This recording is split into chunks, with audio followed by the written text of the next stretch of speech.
There it is. That's the story of this football game. Spread them around pretty evenly. Greg Martin. Another punt. Dwayne Thomas bobbles the football.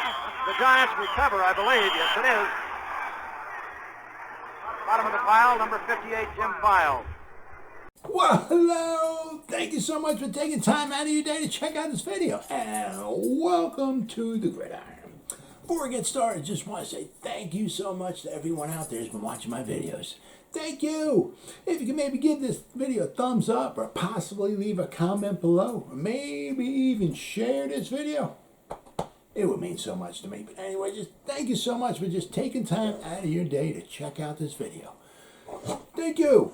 Well, the New York Giants, PFF, did like a little a survey, and they were looking at the team's salary cap health for the next 3 seasons. And the Giants are in the top 10. They got them at number 9.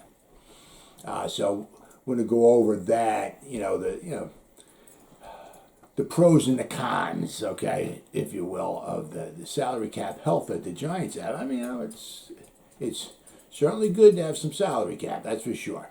But there's also reasons why they're going to have the salary cap, money that they're going to have, and the salary cap health that they're going to have, all right? So let's take a deep dive, shall we, into the New York Giants salary cap health for the next 3 seasons.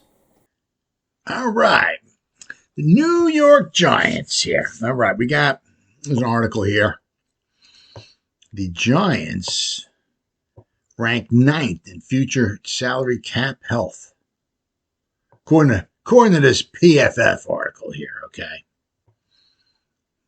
All right, now they also have, what we got here? The Giants cap over the next 3 years ranks in PFF's top 10. And you come down here, okay, and this is where the article's at. NFL salary cap 3-year analysis for all 32 teams from PFF. According to PFF's Brad Spielberger analysis, the Giants ranked 9th due to having the most active draft capital, all right, in the NFL, and the second most effective cap space from 2022 to 2024. That's how a franchise turns things around in a hurry after 5 awful seasons, he wrote. It's like, yeah, but, I'm going to, yeah, but no. I'm going to kind of ride the fence on that one there, right? Now, they got this, they got here, okay? Now, if you'll see the Giants here, Giants ranked 9th overall, okay? Active draft capital, 29,869, right? They're number uno, okay? And the effective cap space, okay, they have over the next 3 years, all right? They have $219 million, okay, which is number 2. Who is number 1? Chicago, 274. Jesus God, wow. Woo. It's over $250 million they got. Wow. That's an awful lot. Okay. And there's also this other article we got here. All right. Giants ranked 9th in future salary cap health. So when Joe Schoen, all right, took the reins as the general manager of the Giants earlier this season, he inherited a roster that was largely top heavy with overpriced veterans and had little salary cap room to reverse the death spiral that his predecessor, Dave Gettleman, sent this franchise into. Death spiral. Gettleman's poor draft decisions, wasted capital, and wanton spending in free agency put so many constraints on the club that Schoen could only unwind things by making unpopular and damaging roster decisions. But he did it so far, that is. All right. 2022 won't be pretty.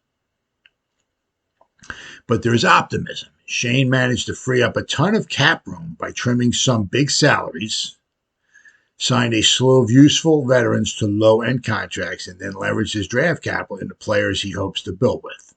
Yes, he did. So, I certainly think, without question, we got some guys that we just drafted that we certainly can build a team with. All right, the results are still to come, but the Giants' cap situation suddenly vastly improved. Pro Football Focus did a 3-year analysis of each team's salary cap health for the next 3 seasons, and the Giants were remarkably in the top 10. New York Giants ranked 9th. Wow. After spending a ton last offseason on wide receiver Kenny Golladay and cornerback Adoree Jackson, among others, the Giants' new brass went the opposite direction. Well, they had no choice. Opposite direction heading into 2022, most notably releasing cornerback James Bradbury after a lengthy attempt to find a trade partner. The old regime left some gifts behind as well, though, with the 2022 first-round pick they acquired from the Bears turning into number 7 overall pick, Evan Neal. So you got to give Dave Gettleman some credit for that. All right, because we wouldn't have, Evan Neal, all right, without that pick. So we got Kadarius Toney, who's a phenomenal talent if he can stay healthy. All right, but this Evan Neal, this could be game changer right here, guys. Andrew Thomas and Evan Neal, the 2 tackles. Oh yeah. Pairing him with edge defender Kayvon Thibodeau to go with Neal is the type of first-round haul that can legitimately change the course of a franchise in one offseason. Yes. You got yourself a tackle and an edge rusher in the first round, one draft. Yeah. Oh, yeah. Absolutely. Giants have the most active draft capital in the NFL and the second most effective cap space from 2022 to 2024. That's how a franchise turns things around in a hurry after 5 awful seasons. Right. That's good news for the Giants fans after 5 straight double-digit loss seasons and 7 in the last 8. It's more than about time the Giants rejoin the NFL in terms of being a 21st century operation. Yeah, you can say that again. You can certainly say that again. All right. So if we go here, all right, the Giants ranking 9th overall. Now, if you get, look at that. The Giants ranked 9th. The Eagles are 31st. They're 31st, and they don't even know if they even have a quarterback. So, I mean, they talk about, no one deals quite like Howie Roseman. Yeah, well, they're 31st overall in the cap health, and they don't even know if they even have a quarterback. So, yeah, keep wheeling and dealing, Howie. Way to go, brother. But, the Giants ranking 9th. Now, as we see here, okay, total prorated money they got. All right, they're 14th. They got $179 million in prorated money, okay.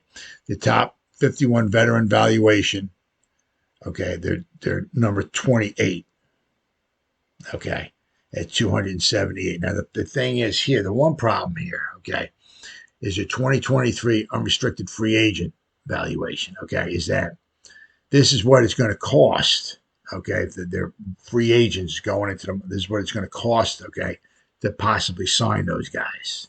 All right, so this is where they wind up getting hurt, okay. Now, because they got some guys that going into the, like Saquon. Okay, this might be, could be his last year with the Giants, so Giants going to wind up signing him. Sterling Shepard, love the guy, but he's hurt all the time. Blake Martinez, right? Is he going to be with the Giants? Julian Love, is Daniel Jones the quarterback? So we got some question marks. It's nice having all the cap space, but also we're going to go over their salary cap too. They got next year they're going to be losing some guys, and we're not sure if they're going to be re-signing them. But also we have a lot of guys on,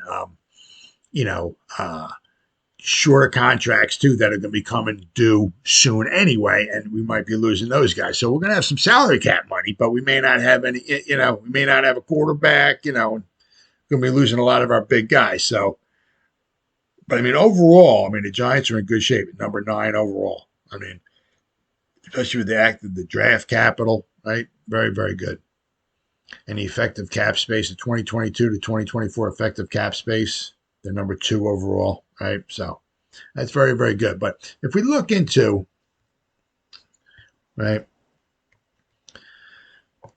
this is 2022, okay? They got Leonard Williams. They're rather top heavy, okay? They got, They got a lot of guys like 2 million. I mean, we go from what 3 million on down. I mean, they got Nick Gates and all these guys at 2 million, 1 million. I mean, you got to have those guys. But I mean, 2 guys here, they're making $48 million between 2 guys. It is what it is. I understand. But neither one of those is a quarterback. Okay. Right? And we don't even know if we have a quarterback. So, I mean, you got Leonard Williams, right? Now, one of the reasons why we're going to have a lot of this money, okay, is, you got this year. And I said we might let him go next year. Right? His dead cap hit next year is $8 million. Right? So we might just let him go. Right? Which will give us some obviously some more cap money. All right. But so we might let him go. I don't know if we're gonna be letting Adoree Jackson go, but I'm saying, but Daniel Jones, right? Do we have our quarterback of the future? The nice thing about it, if we're drafting a quarterback for the future, right? If we can get down low enough and draft somebody who we think can do the job, I mean, you got him on, his rookie contract, which is huge. But once again, you're taking a step backwards, and you can't bring a quarterback in. You still don't know what he can do and all that stuff. I mean, that's why if you bring in a proven veteran, you know what the proven veteran can do. It's going to cost you, but you know what the guy can do. It's unlike Daniel Jones. You're drafting Daniel Jones. You hope that he can do good, but you don't know if he can do good, and you don't know until he can do good, until you get him on the field, and then he starts playing some games, and you're like, yeah, nah. This ain't our quarterback of the future. We just screwed up. We just blew 2, 3, 4 seasons having this guy as our quarterback. It's like going back to the Dave Brown era, right? We drafted Dave Brown, right? He took over for Phil Simms and put Dave Brown in there and all that. We got him in the compensatory draft and all that and everything. And you start playing him, and it's like, we blew this one, so, right? I said Blake Martinez. Are we going to have him next year? Right? Are we going to re-sign Saquon Barkley? Right? Sterling Shepard. Are we going to sign him again? So we're going to have some money, but we're going to be possibly losing a bunch of guys. Now, if we go to 2023, okay, and update, okay, as you see here, active contracts, we have $50 million. We're $51 million. Okay. The thing is, 218, I thought this was supposed to be like 228. I heard a lot of reports like 220, maybe even 230. So I'm not so sure about this $51 million that they have. I think it might be more than that. But I'm saying is that if they even 51, right? If they let go Leonard Williams, see, that might be why maybe they picked up Dexter Lawrence's 5th-year option. Right, so next year we'll have Dexter Lawrence, but we might let Leonard Williams go. You can save yourself $18 million. So now instead of 51, now you have $69 million in salary cap space. Okay, but I mean, if you I don't know if someone let Adoree Jackson go, but if you did, you save yourself almost $9 million. Okay, Kenny Golladay, you save yourself $7 million. Okay, there's a couple other guys maybe you can cut here or there, maybe to save a little bit of money. But I'm saying, but I mean, if you let some of these guys here go, right, you certainly save yourself some money. But I mean, here, the only quarterback we have here, okay, in 2023 is Tyrod Taylor. We'd have him for one more year. That's all we got. Okay, one more year. We don't know Daniel Jones. We have we certainly extend Tyrod Taylor, but I mean, he's probably not the quarterback of the future. We got to find a quarterback of the future. And you also notice here, okay, we don't have Saquon Barkley. He's not here. Okay. And Sterling Shepard, I think, let's see, 2023, he's an unrestricted free agent. It's a voidable year. Okay. Yeah. Voidable year. So Sterling Shepard's not on the roster next year. So I mean, unless we re-sign him, okay. But I mean, if you look, right?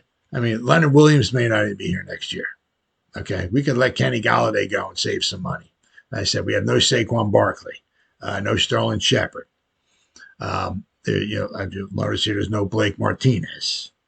There's no Daniel Jones. There's no quarterback. You know what I mean? So, so there's a reason why, we have the health that we have or the money that we have. But, yeah, you got to, yeah, yeah. You got to start building a roster back up again, and it all starts obviously with getting the quarterback right. Now, I mean, can we ride the season out with Tyrod Taylor? Yeah, I think we could. Are we going to go to the Super Bowl? I highly doubt it with Tyrod Taylor and the cast that we have right here. I don't really think so. So between this year and next year, we're going to be losing Daniel Jones and Tyrod Taylor unless Daniel Jones balls out this year. Right, and we wind up signing him to a nice size contract. We'll have to wait and see about that. But then the Giants have to go out and have to find themselves the most difficult position to play in all sports, and that's a quarterback. And they're going to have a hard time, period. Winning playoff games or going to a Super Bowl if they don't have themselves a quarterback. I mean, you look at the success that Shane and Dable and all they had at Buffalo. Well, that's because they had Josh Allen. Right? You got Mike Kafka coming from, they obviously got Andy Reid, and all that. But, Mike Kafka with the success that they had in Kansas City, but they had Patrick Mahomes, right? If Daniel Jones was the quarterback of Kansas City, Kansas City having the success, would they have gone to back-to-back Super Bowls? Probably not. If Buffalo had Daniel Jones as their quarterback, right, would they have the success that they've been having? Probably not, all right? So the Giants, their main thing, okay, however they got to wind up doing it, right? I mean, if Daniel Jones doesn't necessarily ball out this year, have a really nice season, okay, they got to find themselves a quarterback. Now, whether that's in the draft or whether that's maybe riding Tyrod Taylor out for another season and maybe, hoping somebody comes a free agent, they can go after them and sign a free agent quarterback, or they try to go after somebody in the draft. Who knows? But they said the one problem is that drafting somebody, you don't know if they can play in the NFL. I mean, you can come up with all kind of assumptions, and you can look at the film and this and that. You can talk to them and all of this. You can talk to their high school coach and their college coach and the college, all this stuff. You can do the Wonderlic test and everything. You don't know if they can play quarterback until they get onto the field. Okay, so, I mean, it's nice the Giants have the health that they have, okay, but there's certainly reasons why, they have all that salary cap space, right? And, as I said, going into next season, I said, especially if we wind up cutting like Leonard Williams here and Kenny Golladay, right? I don't want to say certainly don't want to say we have a shell of a team, but, we're going to have some salary cap space next year. But, we're going to, if you think we had some holes this year, we're going to have some holes again next year, too. So you see, I mean, it's nice having all the money, right? But, I mean, there's reasons why they're going to have the money. I mean, Sterling Shepard, right? This might be his last year. Might have to find somebody. I can't say to replace him, but you can lose him. Kenny Golladay. I'll get him for another year or so. But I mean, Leonard Williams, right? Saquon Barkley. We don't have a quarterback next year, except for Tyrod Taylor, for 1 year. Okay, but he's not the quarterback of the future. Okay, so. Do we even have a quarterback of the future? Blake Martinez, we're going to have him next year. Adoree Jackson, I believe we got him for 1 more year. So we got some guys that are going, and we may not wind up signing them. All right, so there's a reason why the Giants have the good salary cap situation, but. There's reasons for that. But, I mean, I guess in the long run, I would rather have the salary cap money than not have it, because as we saw, I mean, what's going on this season right here, you know, we have a lot of holes, and we don't have much money to fix the holes, so thank you, Dave Gettleman. But, you know, at least the next 3 seasons, anyway, the New York Giants should have some money to spend in salary cap anyway. Well, as always, guys, thank you so much for taking time out of your day to check out this video. You guys stay safe out there and go Giants! Woo!